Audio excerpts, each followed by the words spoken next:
పేతురు రాసిన మొదటి పత్రిక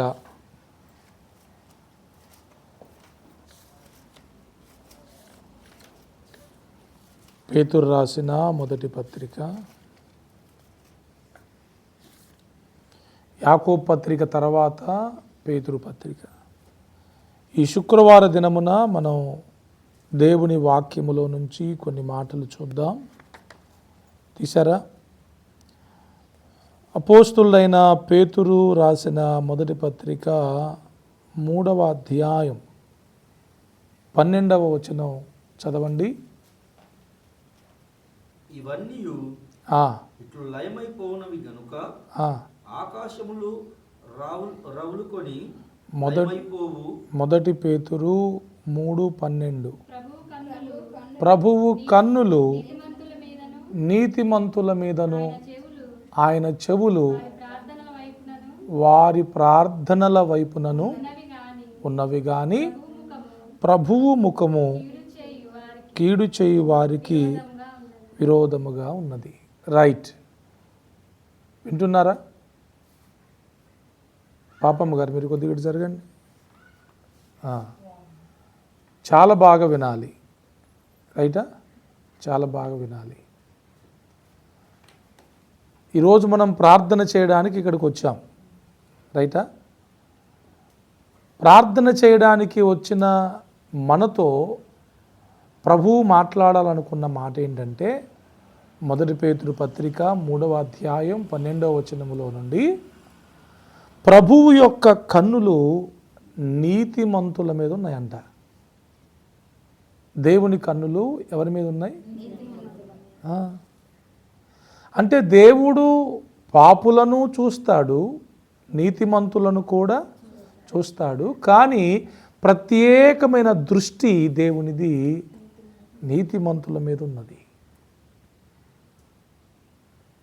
ఇప్పుడు మన మీద దేవుని దృష్టి ఉండాలంటే మనము నీతిమంతులమై ఉండాలి. నీతిమంతులం ఎప్పుడవుతాం? యేసయ్య రక్తములో కడగబడ్డప్పుడు, పాపాలన్నీ ఒప్పుకొని విడిచిపెట్టినప్పుడు, పరిశుద్ధంగా నీతిగా బ్రతుకుతున్నప్పుడు నీతిమంతులం అవుతాం. అప్పుడు దేవుని కన్నులు మన మీద ఉంటాయి. దేవుని కన్నులు మన మీద ఉండడం అంటే చాలా గొప్ప విషయం. అది అంటే నిత్యము దేవుడు మనల్ని చూస్తూ ఉంటాడు. అప్పుడు ఏ ప్రమాదం వచ్చినా, ఏ అపాయం వచ్చినా, ఏ కష్టం వచ్చినా, ఏ వ్యాధి వచ్చినా చూస్తూ ఉంటాడా? చూసే దేవుడు ఏం చేస్తాడు? సహాయం చేస్తాడు, స్వస్థపరుస్తాడు, కీడు రాకుండా కాపాడతాడు. రైటా? అంటే మనము నీతిగా బ్రతకకపోతే, పరిశుద్ధంగా బ్రతకకపోతే, యథార్థంగా బ్రతకకపోతే ఆయన కన్నులు మన మీద ఉంటాయి అనుకోవచ్చా? ఎందుకంటే బైబిల్ ఏం చెప్తుందో అది మనము నమ్మాలి. చాలామంది క్రైస్తవులు ఒక భ్రమలో బ్రతుకుతున్నారు. దేవుడు నన్ను చూస్తారులే, చూసుకుంటాడులే, కాపాడుతారులే, సహాయం చేస్తారులే. అవుతుందా? కొన్ని షరతులు వర్తిస్తాయి. అవునా? దేవుడు భూమి మీద ఉన్న మనుషుల జీవితాల్లో ఏమైనా కార్యాలు చేయాలంటే కొన్ని షరతులు పెట్టాడు. ఆ షరతులను మనము జ్ఞాపకం చేసుకొని ఆ షరతుల ప్రకారం బ్రతకాలి. నీతిమంతుల మీద తన కన్నులు ఉంటాయి. అందుకే కదా ఇప్పుడు 7వ అధ్యాయములోనో 6వ అధ్యాయములోనో ఆదికాండములో దేవుడు ప్రపంచం మొత్తాన్ని నాశనం చేయాలనుకున్నప్పుడు, పాపం లోకంలో విస్తరించిపోయినప్పుడు దేవునికి కోపం వచ్చి ఒక భయంకరమైన ప్రచండ వర్షమును కురిపించి భూమిని సమస్తము నాశనం చేయాలని డిసైడ్ అయ్యాడు. అయినప్పుడు దేవుడి దృష్టికి నోవహు నీతిమంతునిగా కనబడ్డాడు. ఏమా? పాపుల మీద ఎలాగ తన దృష్టి ఉందో నీతిమంతుల మీద కూడా దృష్టి ఉంది. అందుకేం చేశాడు? ఒక 120 సంవత్సరాలు కేవలం వారి కోసమే భూమిని నాశనం చేయకుండా ఆపాడు. వారు వాడకట్టుకోవాలని తన కోపాన్ని దేవుడు అణుచుకున్నాడు ఒక్క కుటుంబం కోసం. అన్ని కుటుంబాలను నాశనం చేయడానికి సిద్ధపడిన దేవుడు ఒక్క కుటుంబం కోసం 120 సంవత్సరాలు ఆగాడు. ఎందుకంటే నోవహు, మళ్ళీ కుటుంబం కూడా కాదు, నోవహు ఒక్కడే దేవుని దృష్టిలో నీతిమంతుడిగా కనబడ్డాడు. ఒక్కని కోసం, ఒక్క నీతిమంతుని కోసం 120 సంవత్సరాలు ఆయన వెయిట్ చేశాడు. అంటే నీతిమంతులకు దేవుడిచ్చే విలువది. నీతిమంతులకు దేవుడు అంత విలువిస్తాడు, అంత ప్రాధాన్యతనిస్తాడు, వాళ్ళ కోసం ఆగుతాడు. అబ్రహాం ఏం ప్రార్థన చేస్తాడయ్యా, సొదొమ గొమొర్రా పట్టణములో చివరికి ఒక 10 మంది నీతిమంతులుంటే ఆ పట్టణాన్ని కాపాడతావా? ఎంతమంది? 50 దగ్గర నుంచి మొదలుపెట్టి 10 మంది దగ్గరకు వచ్చి ఒక 10 మంది నీతిమంతులు ఆ పట్టణంలో ఉన్నారనుకోండి, ఆ పట్టణాన్ని కాపాడుతావా అంటే ప్రభు అంటాడు, ఓకే. ఆ సొదొమ గొమొర్రా పట్టణములో పాపమైతే విస్తరించిపోయింది, ప్రజలందరూ భయంకరంగా బ్రతుకుతున్నారు, కానీ నువ్వు ప్రార్థన చేస్తున్నావు గనక, నీవు కూడా నీతిమంతుడవు గనక. అబ్రహాం ఎవరు? అబ్రహాము దేవుణ్ణి నమ్మెను, అది అతనికి నీతిగా ఎంచబడెను. నువ్వు నీతిమంతుడవు, 10 మంది నీతిమంతులుంటే కాపాడతావా అంటున్నావు గనక, నీకోసం, నీతిమంతుడవైన నీకోసం ఆ ఊరిలో ఉన్న 10 మంది నీతిమంతుల కోసం నేను ఆ పట్టణాన్ని కాపాడతాను. చూసారా ఎంత అద్భుతం! నీతిమంతులు ప్రార్థన చేస్తే దేవుడు వింటాడు. అయ్యా అని అడ్డుపడిపోయాడు అబ్రహాము. దేవుడు నువ్వు పక్కకు జరగన్నాడా? అనలా. అంటే నీతిమంతులను అలా తీసి పారివేయడు. నీతిమంతుల మనవి దేవుడు వింటాడు. ఆ కింద అదే రాయబడి ఉంది, ఆయన చెవులు వారి ప్రార్థనల వైపునను ఉన్నవి. ఎవరి ప్రార్థనల వైపు? నీతిమంతుల ప్రార్థనల వైపు దేవుడు ఎప్పుడూ తన చెవిని అలా ఉంచుతాడంట. నీతిమంతుని ప్రార్థన చాలా గొప్పది. అందరూ ప్రార్థన చేస్తున్నారు కానీ అందరూ నీతిమంతులు కారు, అవునా? ప్రపంచంలో చాలామంది ప్రార్థన చేస్తున్నారు కానీ ప్రార్థన చేసే వారందరూ నీతిమంతులు కారు. అందుకే వారి ప్రార్థనలకి ప్రతిఫలం రావట్లేదు, వారి ప్రార్థనలకి ఉపయోగం లేకుండా పోతుంది. ప్రార్థన చేయడం మంచిదే, కానీ ఎవరు పడితే వాళ్ళు ప్రార్థన చేయకూడదు. ఎందుకంటే చేసిన ఉపయోగం ఉండదు. నీతిమంతులు కాని వారు, యెజబేలును ఆరాధిస్తున్న వారు 400 మంది ఉదయం నుంచి సాయంత్రం దాకా వాళ్ళని వాళ్ళు కోసుకుంటూ ప్రార్థన చేశారు. 400 మంది కేకలు వేస్తూ కోసుకుంటూ ప్రార్థన చేశారు. ఏమన్నా సమాధానం వచ్చిందా? కానీ నీతిమంతుడైన ఏలియా పడిపోయిన బలిపీఠమును బాగు చేసి 1 నిమిషం ప్రార్థన చేశాడు. ఎంత? మరి ఉదయం నుంచి సాయంత్రం దాకా 400 మంది కలిసి చేస్తే రాని అగ్ని, నీతిమంతుడైన ఏలియా ఒక్కడు 1 నిమిషం ప్రార్థన చేస్తే అగ్ని దిగి వచ్చింది, నీళ్లను మాంసమును కట్టెలను కాల్చివేసింది. అందుకే యాకోబు పత్రికలో యాకోబు అంటాడు, ఏలియా మన వంటి స్వభావము కలిగిన మనుషుడే. అంటే మనలాంటి స్వభావం అంటే ఆయనేమి మనలాగా పిచ్చోడు కాదు, పాపి కాదు. అందుకే ఈ మాటను ఇలా చెప్పాడు ఒక దైవజనుడు, ఏలియా మన వంటి స్వభావము గలవాడే అని మనం అంటాం, కానీ మనం ఏలియా వంటి స్వభావం గలవారమేనా? చెప్పగలమా? నేను కూడా ఏలియా వంటి స్వభావం గలవాన్ని అని చెప్పగలమా? ఎందుకంటే ఏలియాకున్న రోషం, ఏలియాకున్న పౌరుషం, ఏలియాలో ఉన్న నీతి, ఏలియాలో ఉన్న భక్తి మనలో ఆయన అలా రోషము కలిగి పౌరుషము కలిగి ఉన్నాడు గనుక 1 నిమిషం ప్రార్థన చేస్తే దేవుడు ఆ 1 నిమిషం ప్రార్థన విని అగ్నిని పరలోకము నుండి పంపించాడు.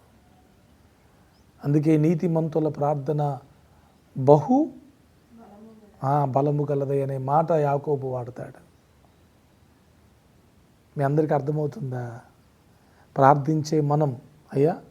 ప్రార్థించే మనం చూసుకోవాల్సింది ఏంటంటే నాలో ఎంత నీతి ఉంది, నేను ఎక్కడన్నా నీతి విషయంలో తప్పిపోతున్నానా, పరిశుద్ధత విషయంలో ఏమైనా తప్పిపోతున్నానా, అపవిత్రత ఏమైనా నా జీవితంలోకి వస్తుందా, టీవీ నన్ను ఏమన్నా అపవిత్రపరుస్తుందా, మొబైల్ నన్ను ఏమన్నా అపవిత్రపరుస్తుందా, లేకపోతే నేను మాట్లాడే మాటల్లో ఏమన్నా దోషం ఉంటుందా అని పరీక్షించుకోవాలి. ప్రార్థించేవారు పరీక్షించుకోవాలి. ఇప్పుడు ఎట్టా ప్రార్థన చేస్తున్నాం అంతేనా, ఎట్టా ఉపవాసం ఉండి మందిరానికి వస్తున్నాం, ఎట్లా మోకరించి ప్రార్థన చేస్తున్నాం, గంటలు దేవుని సన్నిధిలో గడుపుతున్నాం, మరి దానికి ప్రయోజనం ఉండాలా లేదా?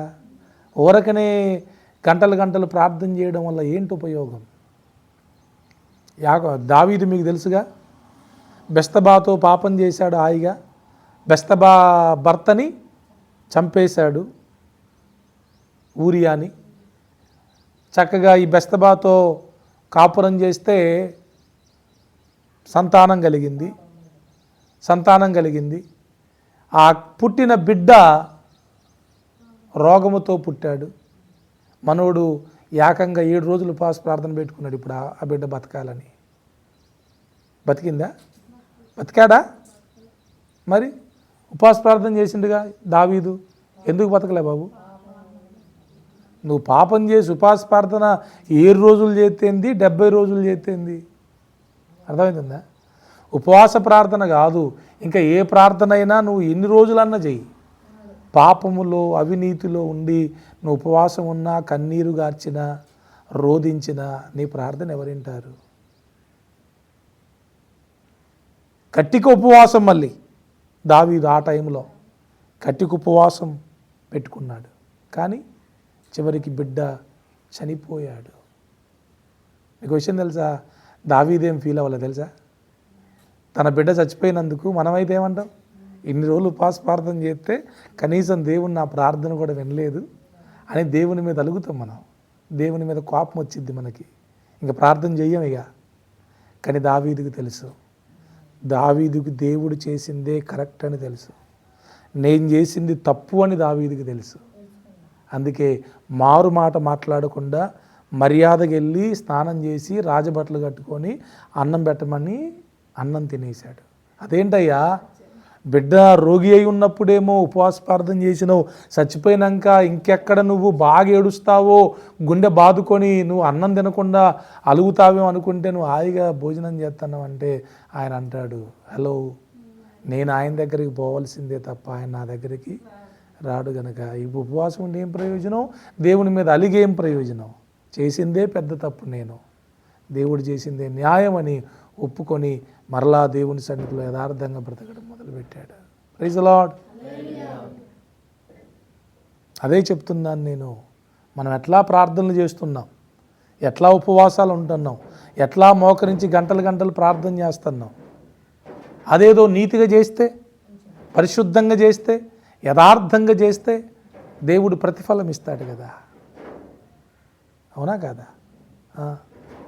గర్వం కూడా పాపమే తెలుసా మీకు? అసలు పాపం అదే. సైతాను ఎలా వచ్చింది? దేవదూత సైతాన్ ఎలా అయింది? గర్వం. చాలామంది వ్యభిచారం చేయరు, దొంగతనం చేయరు, తాగరు, తిట్టరు, కొట్టరు, కానీ ఫుల్ గర్వం ఉంటుంది లోపల. ఏమో మాట నేనిదేంటి, ఆయన మాట నేనిదేంటి, వాళ్ళు చెప్తే నేనెందుకు లోబడాలా? గర్వం. అది పెద్ద పాపం. ఒక విషయం తెలుసా, మనం తప్పు చేస్తున్నప్పుడు చిన్నోళ్ళు చెప్పినా వినాలి, పెద్దోళ్ళు చెప్పినా వినాలి. జనరల్గా దావీదు రాజే, నాతాను ప్రవక్త. ఎవరు పెద్ద? రాజు పెద్ద. కానీ నాతాను వచ్చి దావీదుతో చెప్పాడు, అది నువ్వే అని చెప్పినప్పుడు మారు మాట మాట్లాడకుండా నాతాను మాటకు విలువిచ్చాడు. ఎస్, నేనే అని పశ్చాత్తాపడ్డాడు. నువ్వేంటి నాకు చెప్పేది అన్నడా? అనలా. నేను రాజుని, నువ్వు ఆఫ్టర్ ఆల్ ప్రవక్తవి, నన్ను ఏలెత్తి చూపెడతావా అన్నరా? అనలేదు. మంచి మనస్సాక్షి కలిగిన వారు, దేవుని యందు భయభక్తులు కలిగిన వారు మనం చేస్తున్న తప్పును చిన్నోళ్ళు చెప్పినా పెద్దోళ్ళు చెప్పినా విని ఆ తప్పును సరి చేసుకుంటారు, ఒప్పుకుంటారు. అట్లా అనుకుంటే బాప్తిస్మిచ్చి యోహాను వచ్చి హేరోదుతో ఏమన్నాడు? హేరోదు, నువ్వు నీ తమ్ముని భార్యను ఉంచుకున్నావు, ఇది దేవుడు మెచ్చేది కాదు అన్నాడు. దెబ్బకి రాజుకు వణుకు పుట్టింది. యోహాన్ని ఏమనలేకపోయాడు, దేవుని భయం ఆయనలో ఉంది గనుక. కానీ హేరోదియాలో ఆ భయం లేదు గనుక అతని తలను బహుమతిగా కోరింది. ఆ ఉగ్రత, ఆ శాపం పోతుందా? నీతిమంతుల జోలికి రాకూడదు. మీకు విషయం తెలుసా? నీతిమంతుల జోలికి ఎవరు వచ్చినా దేవుడు ఊరుకోడు. నీతిమంతుడైన హేబేలు అని ఉంటుంది కదా, నీతిమంతుడైన హేబేలు ప్రాణం పోయింది, రక్తం దేవునికి మొరపెడుతుంటే పరలోకం నుంచి దేవుడు దిగొచ్చాడు. హేబేలు ప్రార్థన చేశాడా? హేబేలు రక్తం ప్రార్థన చేసిందా? ఏముంది బైబిల్లో? హేబేలు రక్తం మొరపెట్టిందంట. చూసారా ఎంత పవర్ఫుల్లో? మన రక్తం కూడా అంత పవర్ఫుల్ అన్నమాట. నీతిమంతుల రక్తం మొరపెడితే దేవుడు ఊరుకోడు. అందుకే దిగి వచ్చాడు, కయ్యూనికి వేయాల్సిన శిక్ష వేసేశాడు. దేవుని బిడ్డలమైన మనం నీతిగా బ్రతుకుదాం. లోకం ఏమంటుందంటే, ఆ నీతికి బతికితే ఏమొచ్చిద్ది? నీతిగా బతికినోనికి రోజులు లేవు. నీతిగుంటే ఈ లోకంలో మనకేమీ లేదు. ముళ్ళుతోనే తీయాలా, వాళ్ళ అబద్ధం ఆడితే మనం అబద్ధం ఆడాలా, వాళ్ళు కొడితే మనం కొట్టాలా, వాళ్ళు తిడితే మనం తిట్టాలా అనుకుంటారు. అయ్యగారులు అట్నే ఏడిచారు, సంఘం అలానే ఏడిచింది, విశ్వాసులు అట్నే ఏడిచారు. అందుకే దేవుని కార్యాలేమి జరగట్లా. అక్కడ యేసు ప్రభు పిలాతు ముందు నిలబడ్డప్పుడు కొన్ని వందల మంది యేసు ప్రభు మీద చెడ్డ అబద్ధాలన్నీ చెప్తున్నారు, పలుకుతున్నారు, అబద్ధ సాక్ష్యాలు చెప్తున్నారు. కానీ యేసు ప్రభు ఒక్కడే ఒక్క అబద్ధం కూడా అల్లా. నువ్వు రాజువా అంటే ఎస్, నువ్వు అన్నట్టు నేను రాజునే అన్నాడు. ఒకవేళ ఈ లోకంలో అబద్ధాల కేకలే గెలిచినాయేమో, కానీ అంతమే విజయం ఎవరిది? చూడండి, వీళ్ళు ఓడిపోయారా, ఆయన ఓడిపోయాడా? వీళ్ళు ఏమనుకున్నారు? మేమే గెలిచినాం అనుకున్నారు. కానీ నిజంగా గెలిపోయినా అది 3 రోజులు ఆగిన తర్వాత సత్యం గెలిచింది. అప్పటికప్పుడేమో అబద్ధం గెలిచింది, 3 రోజుల తర్వాత సత్యం గెలిచింది. తిరిగి లేచాడు. మరణాన్ని, సాతానుని, సమాధిని గెలిచాడు యేసయ్య. Praise the Lord. సత్యం కొంచెం టైం పడుతుంది, సత్యం గెలవడానికి కొంత టైం పడుతుంది, కానీ గెలిచేది మాత్రం సత్యమే. అందుకే మనము నీతిగా బ్రతకడానికే పూనుకోవాలి. కొంతమంది కొంతకాలం నీతిగా అబ్బో ఇట్ట బతికితే కుదరట్లేదు, మళ్ళా నేను పాత జీవితానికి వెళ్ళిపోతాను అనుకుంటారు. అట్లా చాలామంది వెళ్ళిపోయిన వారు కూడా ఉన్నారు, నాతో చెప్పిన వారు కూడా ఉన్నారు. అయ్యగారు నీతిగా బతికితే కుదరట్లేదండి, ఈ లోకంలో చాలా ఇబ్బంది అండి. వాస్తవమే, ఈ లోకంలో కొంచెం ఇబ్బందే, కానీ పరలోకంలో చాలా మేలు కలుగుతుంది.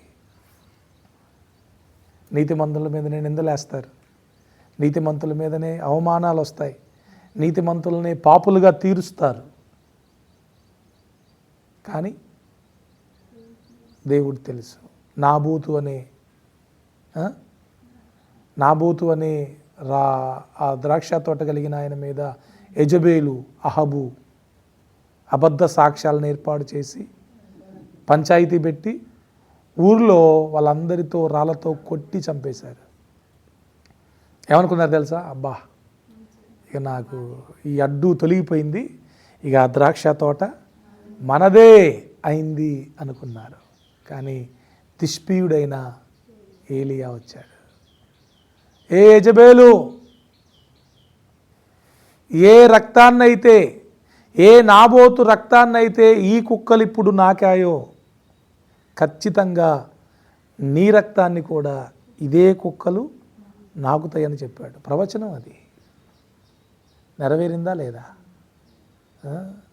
యెజబేలు అక్కడి నుంచి కింద పడితే కుక్కలు రక్తాన్ని నాకాయి. దేవుడు అంటే నాబోతు యొక్క రక్తం కూడా మొరపెట్టింది. అందుకే యెజబేలు విషయంలో దేవుడు తన ఉగ్రతను చూపించాడు. మీ అందరికీ అర్థమవుతున్నాయా? నేనేమంటున్నానంటే మనం ప్రార్థన చేసేవాళ్ళం పరిశుద్ధంగానే ఉందాం. ప్రార్థన చేసేవాళ్ళు పరిశుద్ధంగా ఉంటేనే ఆ ప్రార్థనలకి తొందరగా ప్రతిఫలం వచ్చింది. ప్రార్థన చేసేవాళ్ళు పాపం చేస్తే ఇంకా ఉండదు. ఇంకా ఒక మాట బాగా వినండి, చెప్తాను నేను. సైతాను కూడా ప్రార్థన చేసే వాళ్ళతోనే ఉంటుంది.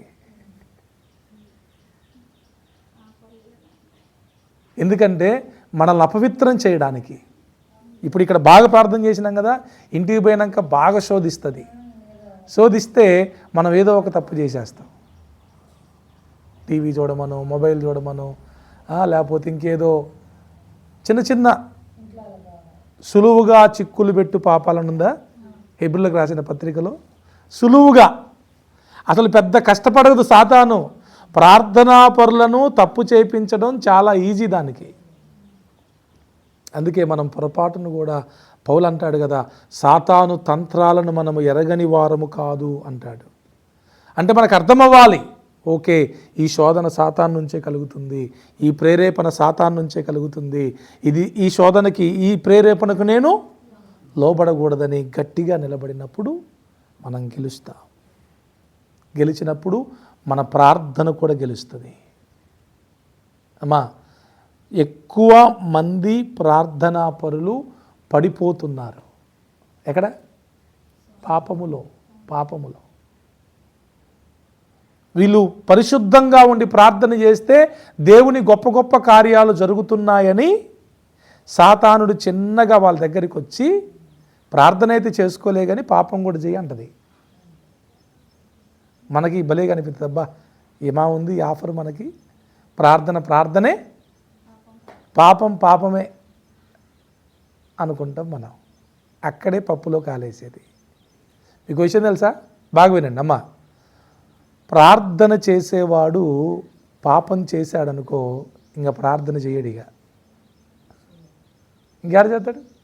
మనక్షాక్షి ఏం చెప్పుద్ది?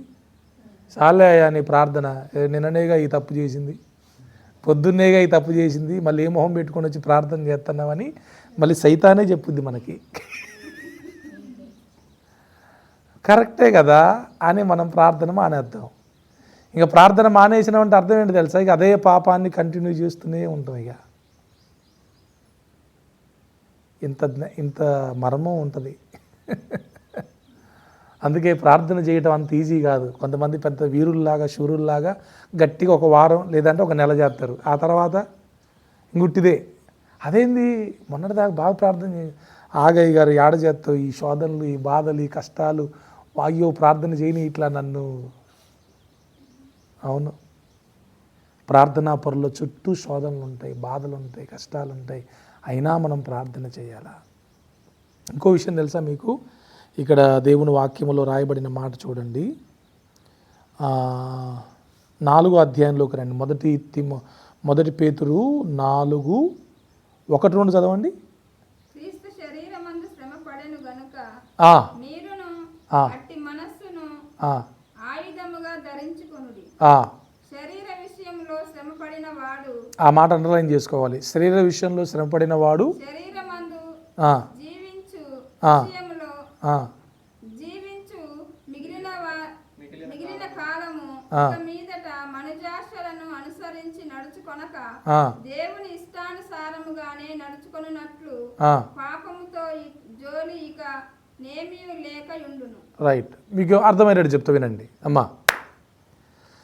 మనం గనక శరీరంలో గనక శ్రమ పడుతుంటే, శరీర శ్రమలు, కష్టాలు, ఇబ్బందులు వీటితో గనక మనం నిండిపోయి ఉంటే పాపం జోలికి వెళ్ళమంట. ఎందుకు? వీటితోనే సరిపోయిందిగా. ఈ బాధలు, ఈ కష్టాలు, ఈ శ్రమలే సరిపోతే ఇక పాపం ఏడ మనం చేయగలం? దాని జోలు ఉంటుందా మనకి? దాని ఊసు ఉంటుందా మనకి? ఏ బాధలు లేవు, ఏ కష్టాలు లేవు, ఏ శ్రమలు లేవు, హ్యాపీగా ఉన్నాం. ఏం ఆలోచిద్దాం? ఏ తప్పు చేయాలా, ఏ పాపం చేయాలా? ఎందుకు? అంతా బాగుంది, ఆరోగ్యం బాగుంది, ఇంట్లో బాగున్నాయి, ఒంట్లో బాగుంది, డబ్బులు మంచిగా ఉన్నాయి, ఇంకా ఆలోచించేదేంటి? పాపమే. అదే పొద్దాక శ్రమల్లో, ఇబ్బందుల్లో, కష్టాల్లో, శోధనలో నలుగుతూ ఉంటే అసలు ఆ ఊసు ఉంటుందా? ఇప్పుడు శ్రమలు మంచియా కావా? బాధలు మంచియా కావా? అవి ఏం చేస్తాయి తెలుసా? పాపం చేయకుండా మనల్ని కాపాడుతున్నాయి. మరి ఏ బాధ లేకపోతే మనం చేసేది అదే కదా. శరీరం గుల్లైపోయింది, శరీరం ఇబ్బంది పడుతుంది, శరీరం నలిగిపోతూ ఉంటుంది. ఇంకా ఆయన పాపం చేయమని. ఇప్పుడు చూడండి, ఇప్పుడు ధనవంతుడు లాజరు, దరిద్రుడైన లాజరు ధనవంతుడు. ధనవంతుడు సుఖంగా ఉన్నాడు కాబట్టి ఎన్నో పాపాలు చేయగలిగాడు. మరి దరిద్రుడైన లాజరుకి వాళ్ళు తినడానికి తిండే లేదు, ఇక ఆడేం పాపం చేస్తాడు? మీరు చెప్పండి. తినడానికి తిండే లేదు, కట్టుకోవడానికి బట్టలు లేవు, ఒంట్లో ఆరోగ్యం లేదు, ఆయన పాపం చేయమను. శ్రమ, ఇబ్బంది, కష్టం మనకు మంచిదే. దేవుని చిత్తానుసారంగా మనం శ్రమ పడినప్పుడు అది మనకు మంచిది. చాలామంది శ్రమలు నాకొద్దు అనుకుంటారు. అట్లేం కాదు. పేతురు అంటాడు, మీరు శోధనల చేత, శ్రమల చేత నలుగుతున్నప్పుడు మీ విశ్వాసానికి పరీక్ష కలుగుద్దంట. ఆ పరీక్షలోనే ఓర్పు కలుగుద్దంట, సహనం కలుగుద్దంట. అంతేగా? సహనం ఎట్టొచ్చిద్ది మనకి? ఓర్పు ఎట్లొచ్చిద్ది?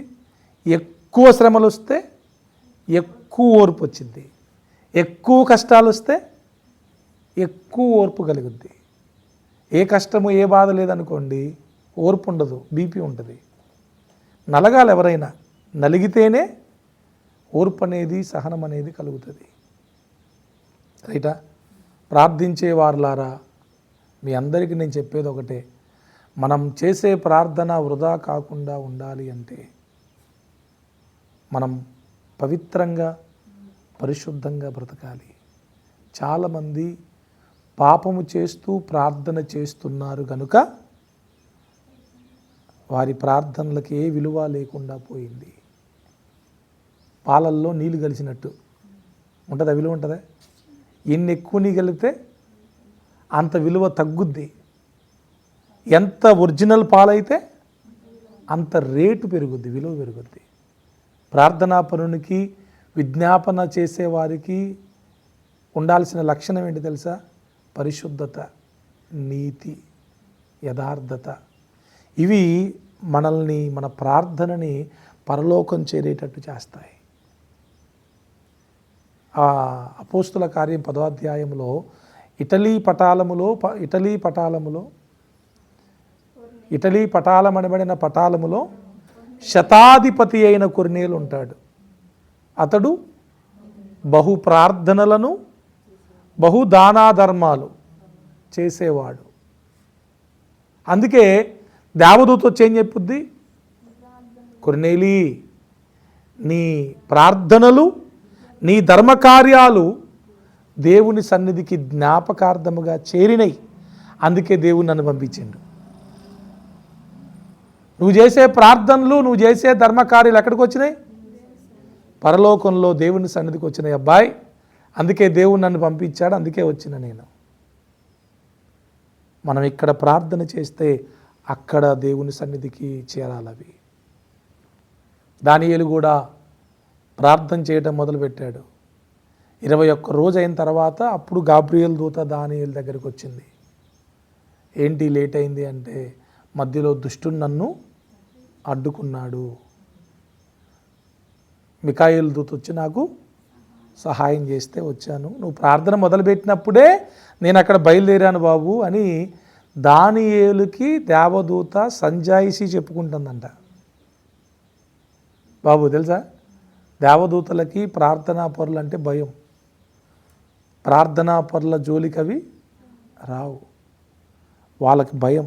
దానియేలు దగ్గరకు వచ్చి చేతులు కట్టుకుని దేవదూత ఏం చెప్తుంది, అయ్యా ఆ రోజే బయలుదేరాను కానీ మధ్యలో ఆకాశ మండలంలో సైతాను ఆటంకపరిచింది, అందుకే లేట్ అయింది అని సంజాయిషి చెప్పుకుంటా ఉంది. ప్రార్థనా పరుల చుట్టూ దేవుని దూతలు తోడుగా ఉంటాయి. సాతాను వెళ్ళిపోయిన తర్వాత, యేసు ప్రభువును సాతాను శోధించడం వెళ్ళిపోయిన తర్వాత ఏమైంది, దేవదూతలు వచ్చి అతనికి పరిచర్య చేశాయని లేఖనంలో రాయబడింది. కొర్నేలు ప్రార్థనా పరుడు కాబట్టి కొర్నేలు దగ్గరికి దేవదూత వచ్చింది. పరిశుద్ధుల ప్రార్థన చాలా పవర్ఫుల్. పాపుల ప్రార్థన, పాపుల మనవి దేవుడు ఆలకించడని యోహాను 9లో ఉంటుంది. పాపుల మనవి దేవుడు ఆలకించడు. కాబట్టి కొద్దిమంది అయినా, ఇక్కడ కూడి ఉన్న కొద్దిమంది అయినా మీ అందరికీ చెప్పే మాట ఏంటంటే, ఎలా ప్రార్థన చేస్తున్నాం. చాలామంది ప్రార్థన చేయట్లే, చేస్తున్నారా, మానేశారు. మరి చేసే మనమైనా ఎలా చేయాలి, పరిశుద్ధత కలిగి నీతి కలిగి ప్రార్థన చేసామనుకోండి, మనం చిన్న ప్రార్థన చేసినా దానికి పెద్ద ప్రతిఫలం ఉంటుంది. అదే పాపములో ఉండి ఇంత పెద్ద ప్రార్థన చేసినా, దావీదులాగా 7 రోజులు ఉపవాసం ఉండి ప్రార్థన చేసినా తుస్సే అది. కీడు చేయు వారికి ఏముంది అక్కడ, ఆయన ముఖము, ప్రభువు ముఖము కీడు చేయు వారికి విరోధముగా ఉన్నది. అంటే అసలు మిమ్మల్ని చూడ్డంగా, మీరు కీడు చేసే వాళ్ళైతే, పాపం చేసే వాళ్ళైతే, అన్యాయంగా బ్రతికే వాళ్ళైతే అసలు మీ వైపు ఆయన ముఖము చూడడు. చూస్తామా, కొంతమంది మొహం చూడడానికి మనకి ఇష్టం ఉంటుందా, ఆయన మొహం, ఆ మొహం చూడబుద్ధి కావట్లేదండి అంటాం. ఎందుకంటే వాళ్ళు మనకు కీడు చేసి ఉంటారు, వాళ్ళు మనకు అన్యాయం చేసి ఉంటారు, వాళ్ళు మనల్ని బాధ పెట్టుంటారు. అందుకే మనకేమనిపిస్తుంది, చూడబుద్ధి కాదు. మరి దేవుని సన్నిధిలో దేవుడు మన మొహం చూడాలన్నా మనము కీడు చేసేవారిగా ఉండకూడదు. రైటా. యూ విల్ క్లోజ్, టైం అయిపోయింది. విషయం మీకు అర్థమైంది. ఎంతసేపు చెప్పినా ఇదే, ఎంతసేపు చెప్పినా విషయం అయితే ఇదే. ఏంటి, ప్రార్థన చేసేవారు పరిశుద్ధులుగా ఉండాలి. నీతిమంతుల ప్రార్థనే దేవుడు వింటాడు, ఆలకిస్తాడు. ఇద్దరు ముగ్గురు నీతిమంతులు కలిసి ప్రార్థన చేశారనుకోండి, అది చాలా ఇంకా పవర్ఫుల్గా ఉంటుంది. ఒక నీతిమంతుని ప్రార్థన ఎంత పవర్ఫుల్ అయితే, ఒక ఇద్దరు ముగ్గురు నీతిమంతులు కలిసి ప్రార్థన చేస్తే ఇంకా పవర్ఫుల్ ఉంటుంది. అందుకే అపోస్తల కార్యంలో ఏముందంటే, వారు కూడి ప్రార్థన చేస్తున్నప్పుడు వారు కూడి ఉన్న స్థలం కంపించింది, భూకంపం వచ్చింది. అంటే పరిశుద్ధులు కలిసి ప్రార్థన చేస్తే అలా భూకంపం వస్తుంది. అక్కడుండి చెరసాల్లో ఉండి ప్రార్థన కూడా కాదు, పౌలు శీలలు దేవుణ్ణి స్తుతిస్తూ ఉంటే గడప కమ్ముల పునాదులు అదిరినాయి. ఆ పవర్ చూడండి.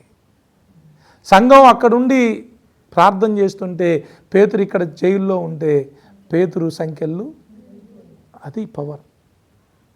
ఆది అపోస్తల కాలములో అందరూ పరిశుద్ధులు, నీతిమంతులు, బాధలు పడుతూ, కష్టాలు పడుతూ, ఇబ్బందులు పడుతూ ప్రార్థన మాత్రం మానలేదు, సువార్త మాత్రం మానలేదు, భక్తిని మానలేదు. అందుకే వారి ప్రార్థనలకు గొప్ప ప్రతిఫలాలు వచ్చినాయి.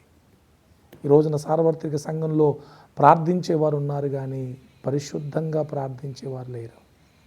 నీతిమంతులుగా బ్రతికి ప్రార్థించేవారు లేరు. మనం ఉండాలి అలా, మనం మారాలని ప్రభువు కోరుకుంటున్నాడు. మారదామా? మనం కూడా అందరిలాగానే ఇటు ప్రార్థన అటు పాపం అన్నీ చేద్దామా? మన ప్రార్థన పవర్ఫుల్గా ఉండాలంటే మన ప్రార్థనలో ఏముండాలి? పరిశుద్ధత, నీతి ఉండాలి. దేవుడు అటువంటి గొప్ప కృప మనకు అనుగ్రహించునుగాక. ఆమేన్. కళ్ళు